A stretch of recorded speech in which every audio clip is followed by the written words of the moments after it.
Hey everyone, this is my rotisserie and we are doing it for Christmas Day.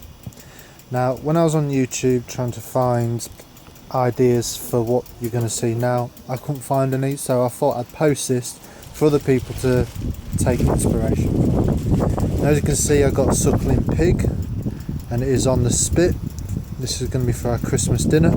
Unfortunately, it's raining a bit, so we've had to put a tarp up, but never mind. And this is what I did.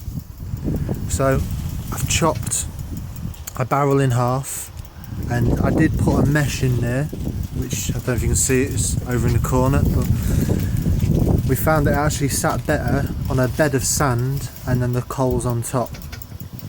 And it's just half a barrel that I've just chopped, and then I've welded 2 sticks up the side.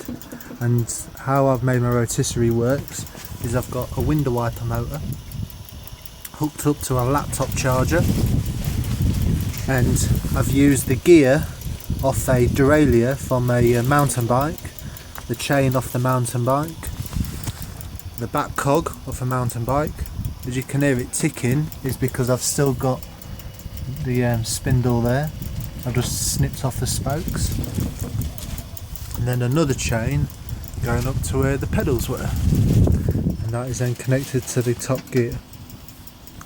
Then it just goes through. I use battery connectors, but you can use anything really. And then just the same on this side. I did put a washer there to put a pin to stop it from moving, but the chains don't really let it move. And that's it there.